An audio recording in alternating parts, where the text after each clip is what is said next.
escena sublime. Un hombre que roza el reclamo contra Dios, lleno de llagas y dolor, que es juzgado por gusanos que le carcomen, y de pronto, en medio de la tormenta, una respuesta insólita. Los truenos le hablan.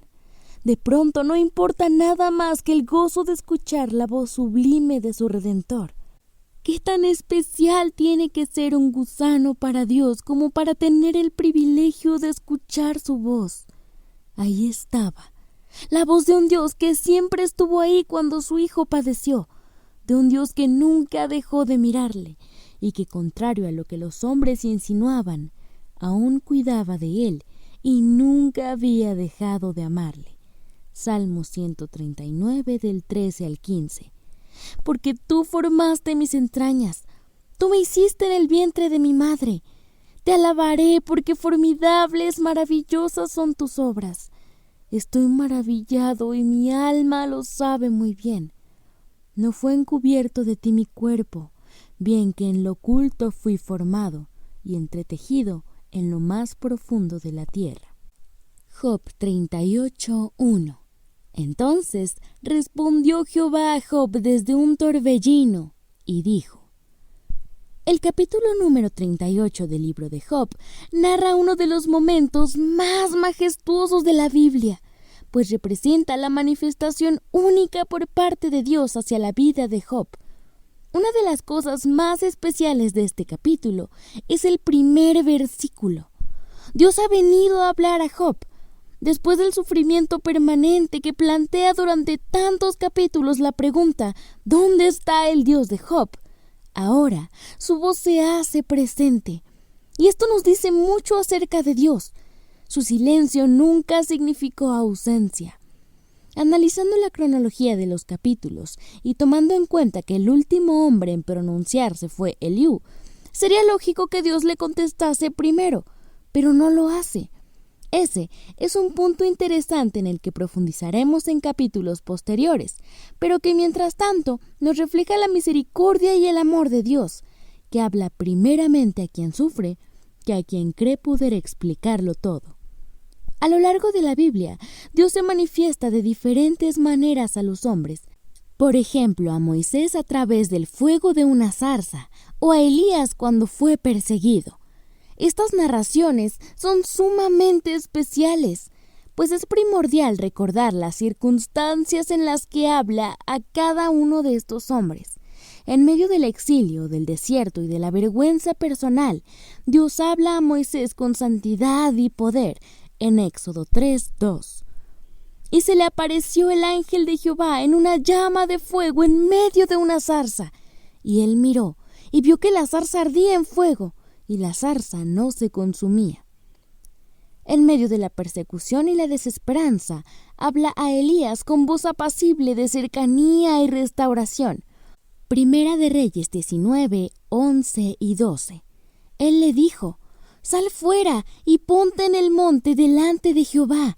Y he aquí Jehová que pasaba, y un grande y poderoso viento que rompía los montes y quebraba las peñas delante de Jehová.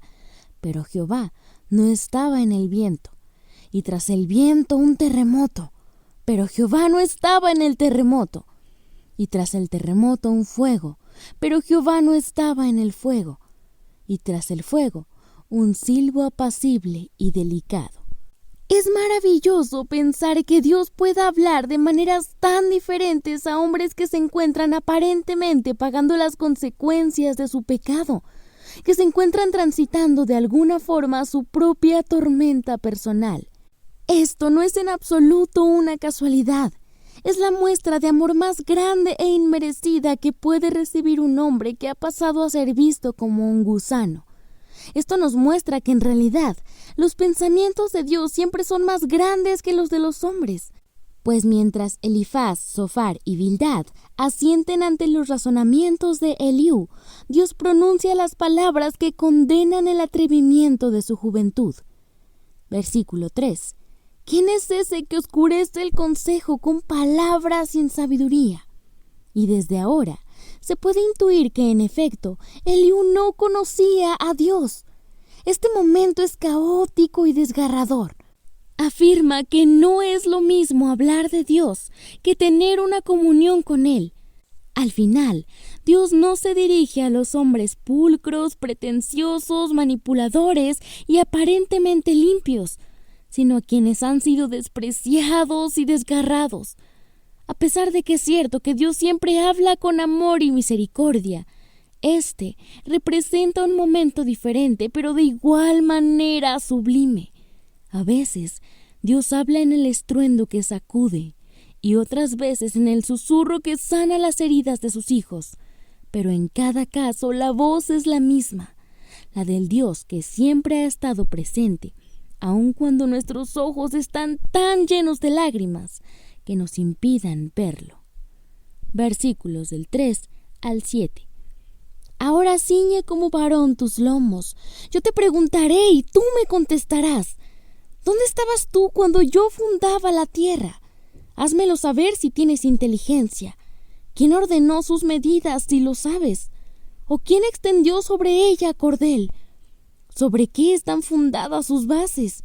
¿O quién puso su piedra angular cuando alababan todas las estrellas del alba y se regocijaban todos los hijos de Dios? Si de alguna manera Job había sido lo suficientemente valiente como para desear una audiencia con su Señor, ahora que Él se manifestaba, le pedía sostener su dignidad para responderle. Resulta sumamente revelador que Dios, lejos de responder a Job las razones de su azote, le pregunta acerca de su propia inteligencia, dándole a entender que, en efecto, era demasiado pequeño para comprenderlo, pero de una forma perfecta que no lo denigraba, pues en los versículos del 8 al 17 que dicen: ¿Quién encerró con puertas del mar cuando se derramaba saliéndose de su seno?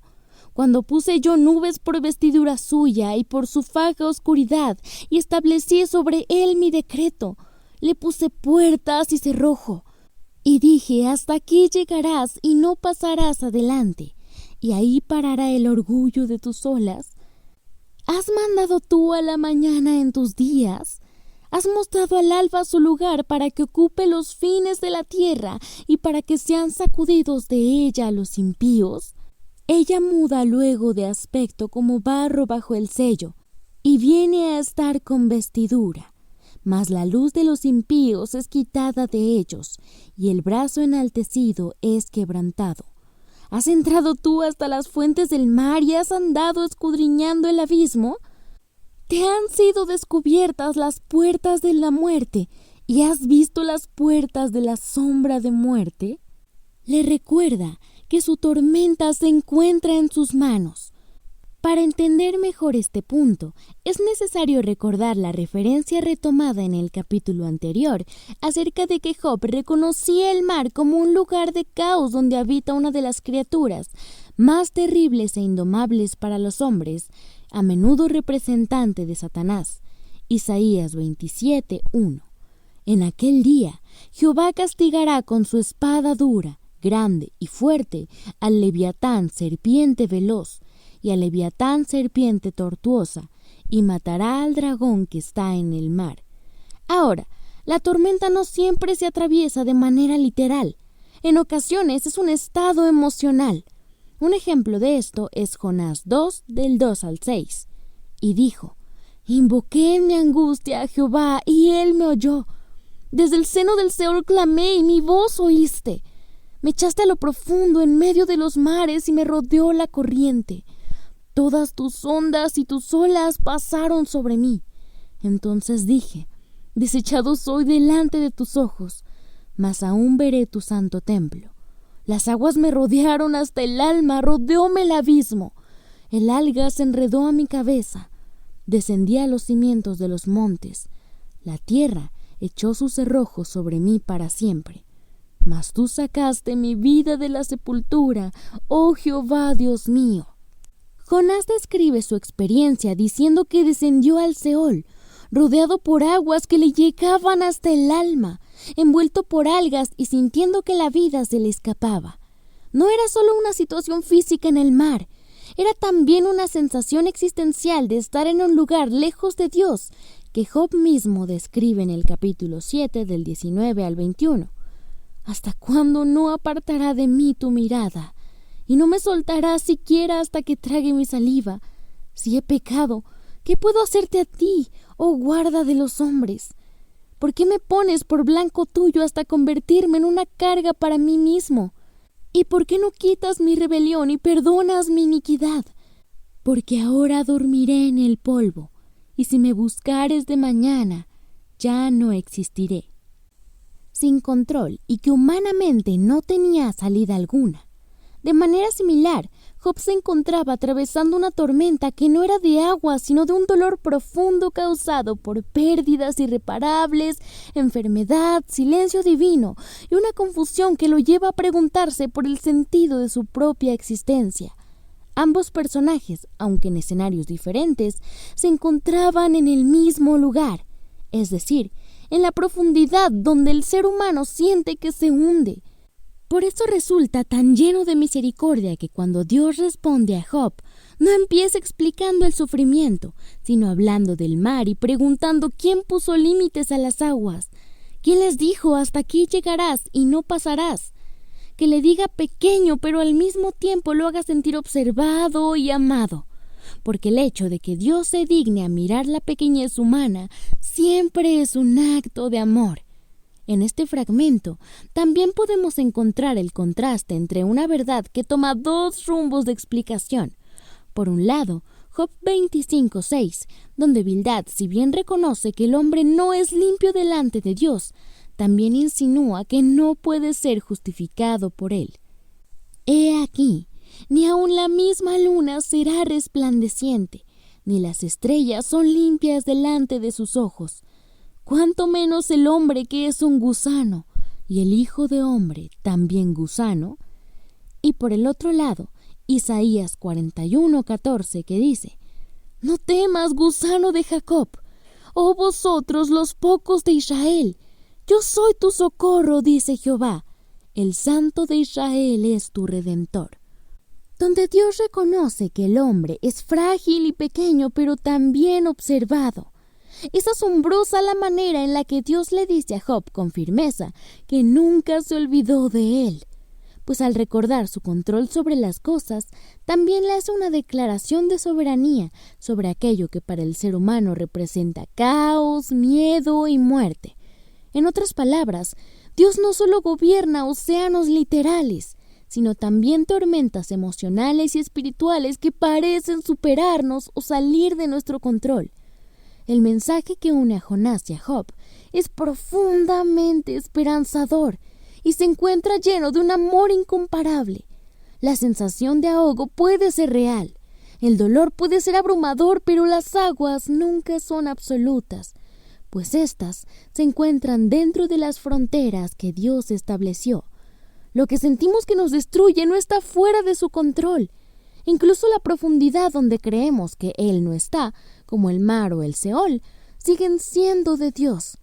Una de las cosas más hermosas para los estudiosos, y que sin duda es digna de imaginar, es el rostro de Job cuando Dios le dice algo como: «No me he olvidado de ti. Todo lo que estás sufriendo está bajo mi control, pero tú eres muy pequeño para comprenderlo.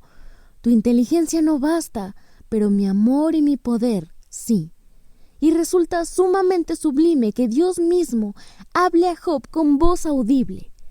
Hoy en día también podemos escuchar la voz de Dios diciendo con el mismo poder y amor que a Job: «Bástate en mi gracia, porque mi poder se perfecciona en tu debilidad».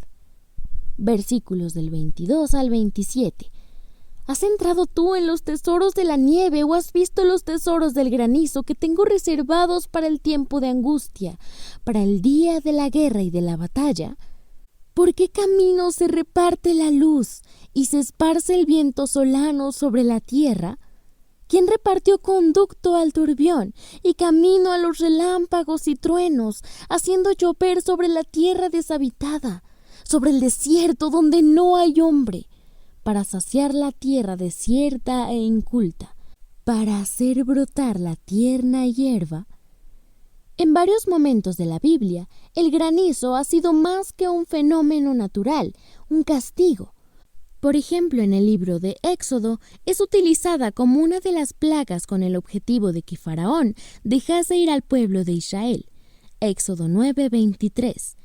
Y Moisés extendió su vara hacia el cielo, y Jehová hizo tronar y granizar, y el fuego se descargó sobre la tierra, y Jehová hizo llover granizo sobre la tierra de Egipto.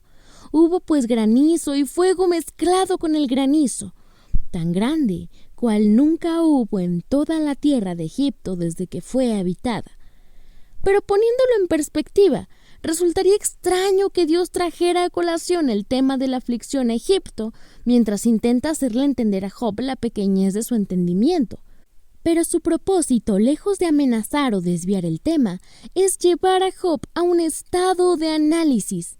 Bien, el granizo no es en realidad un fenómeno tan común como la lluvia o el anochecer. Eso no significa que esté fuera del gobierno de Dios. El granizo no es cotidiano o algo que el hombre espere con naturalidad. Es un fenómeno natural extraño que irrumpe y golpea. Es por esto que Dios lo menciona. Es como si le dijera a Job: aun aquello que parece extraordinario y severo y poco común, aun lo que irrumpe violentamente en tu vida y lo destroza todo, fue reservado por mí. Si incluso los fenómenos más devastadores para la tierra, las cosechas y la vida ha sido preparado meticulosamente por Dios, entonces la calamidad también. Ahora, imaginemos de nuevo el rostro de Job mientras escucha la voz de Dios decir: todo esto tiene un propósito. Por un lado, sería completamente entendible ver un rostro de duda en Job si un hombre sano le dice que esas llagas que no lo dejan dormir tienen un propósito. Que el hecho de que su rostro se encuentre irreconocible y que su corazón se desgarre tiene un propósito. Pero escuchar la majestuosidad de Dios en un trueno diciendo: yo lo tengo todo preparado, es indudablemente sublime. Porque si incluso aquellas cosas que resultan extrañas de ocurrir tienen un lugar preparado en los cielos, ¿cuánto más la vida de un hombre al que Dios le habla directamente? Esta idea se refuerza en los siguientes versículos, donde Dios le dice a Job que incluso lo aparentemente desordenado tiene un lugar designado por él, y si cada cosa tiene un propósito, el sufrimiento humano no puede ser una casualidad. Pero entonces, si Dios ha confirmado que todo tiene un propósito, resulta inevitable preguntarse: ¿cuál es el propósito del sufrimiento de Job?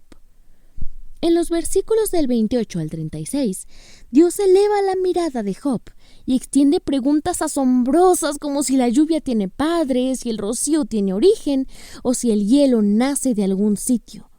Con esas imágenes delicadas le comunica que es cierto.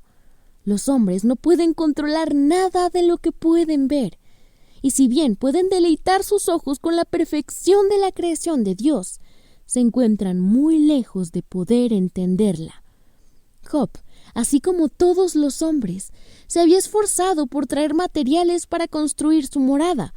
Las ciudades son producto de los hombres, pero Dios busca abrir a Job una pregunta profunda. ¿Quién puso en su lugar las cosas que parecen provenir de la nada?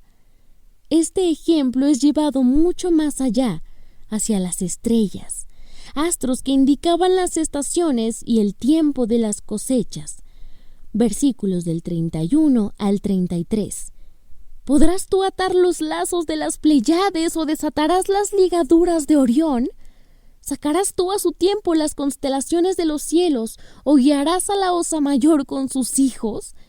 ¿Supiste tú las ordenanzas de los cielos?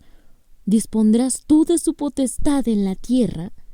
Cuando Dios hace estas preguntas a Job, lejos de buscar humillarlo, lo confronta a responder si acaso él tendría en su humana capacidad el poder de ordenar las estrellas en perfecta armonía, poner cada estación junto con su complejidad y belleza en orden, pues las estaciones del año no significan únicamente la caída de las hojas, sino un movimiento cósmico tan perfecto que resulta imposible abrir paso a la casualidad para intentar explicarlo.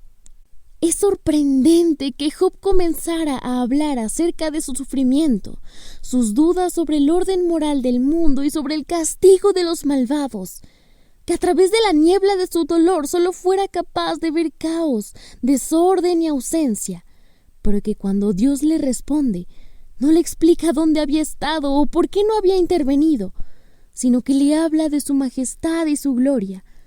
¿Qué tan capaces somos de ver esa majestad en medio de nuestras tormentas?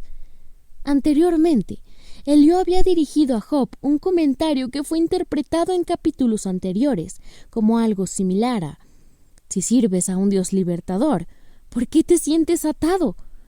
Pero ahora, Dios le dice a Job que no es únicamente un Dios libertador, sino uno que tiene bajo su control cosas cuya existencia jamás habría podido imaginar.